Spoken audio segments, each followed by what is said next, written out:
ಬೆಂಗಳೂರಿಂದ ನಾವು ಇಲ್ಲಿ ಬರೋಕ್ಕೆ ನಮ್ಮ ಆಫೀಸಿಂದ ಎಷ್ಟೊತ್ತಾಯ್ತು ಸರ್? 1.5 ಗಂಟೆ ಆಯಿತು. ಫುಲ್ ಟ್ರಾಫಿಕ್ ಇದ್ರೆ, ಟ್ರಾಫಿಕ್ ಇಲ್ಲ ಅಂದರೆ 1 ಅವರ್ ಟ್ರಾವೆಲ್ ನಮಗೆ. ಸೊ 1 ಅವರ್ ಟ್ರಾವೆಲಲ್ಲಿ ನಾವು ಈ ಒಂದು ಲೇಔಟ್ನ ರೀಚ್ ಆಗ್ತೀವಿ. ಸೊ ಲೇಔಟ್ ಬಂದ್ಬಿಟ್ಟು ನಮಗೆ ಜೀವನ್ ಸಾಗರ್ ಗ್ರೀನ್ ಪ್ಯಾರಡೈಸ್ ಅಂತ ಹೇಳ್ಬಿಟ್ಟು ನಮ್ಮ ಈ ಒಂದು ಬಡಾವಣೆ ಹೆಸರು. 5 ಎಕರೆ ಪ್ಲಸ್ ಅಲ್ಲಿ ಈ ಲೇಔಟ್ ಆಗಿದೆ.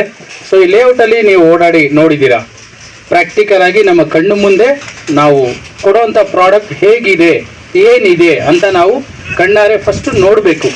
ನಮಗೆ ಇಷ್ಟ ಆಗಬೇಕು. ನಮಗೆ ಇಷ್ಟ ಆದಾಗ್ಲೇ ನಾವು ಬೇರೆಯವ್ರಿಗೆ ಇದ್ರ ಬಗ್ಗೆ ಮಾತಾಡೋಕ್ಕೆ ಅನುಕೂಲ ಆಗುತ್ತೆ.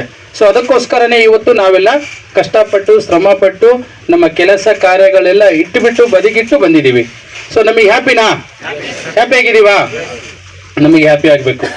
ನೀವೆಲ್ಲರಿಗಿಂತ ಮುಂಚೆ ಹ್ಯಾಪಿ ನಮಗಾಗುತ್ತೆ. ಫಸ್ಟು ನಾವು ನಮ್ಮ ಒಂದು ಟೀಮ್ ಆಗಿ ಬರ್ತೀವಿ. ಫಸ್ಟು ನಮ್ಮ ಟೀಮ್ ಬಂದು ನಾವು ಸೆಲೆಕ್ಷನ್